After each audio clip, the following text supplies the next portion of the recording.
పేరు సింహాద్రి అన్నది కాసులు మాత్రం జీవీఎంసీ సిబ్బందికి. జీవీఎంసీలో సిబ్బంది డబ్బు దండుకోవడానికి దేవుడు కూడా భయపడడం లేదు.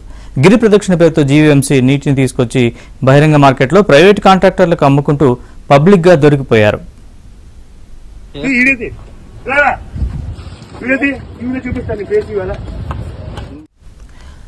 జీవీఎంసీలో వర్క్ ఇన్స్పెక్టర్ గా పనిచేస్తున్న చైతన్య 6,000 లీటర్ల నీటిని ప్రైవేట్ కాంట్రాక్టర్ కు అమ్ముకున్నాడు. ఇదే వ్యవహారంపై చైతన్యను ప్రశ్నించగా ఈపీడీసీఎల్ అధికారుల ఆదేశాలతోనే నీటిని సప్లై చేస్తున్నట్లు బిల్డప్ ఇచ్చాడు.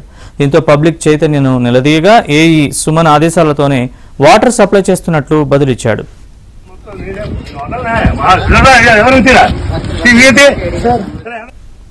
అయితే జీవీఎంసీ నుంచి గిరి ప్రదక్షిణ సందర్భంగా ఉచితంగా నీటిని సప్లై చేయమని అధికారుల ఆదేశాలను తన జేబులో డబ్బులు నింపుకోవడానికి బహిరంగ మార్కెట్లో నీటిని విక్రయిస్తున్నట్లు తెలిసింది. దీనిపై జీవీఎంసీ అధికారులు దృష్టి సారించి విచారణ జరిపితే మరిన్ని వాస్తవాలు బయటకొస్తాయని పబ్లిక్ అభిప్రాయపడుతున్నారు.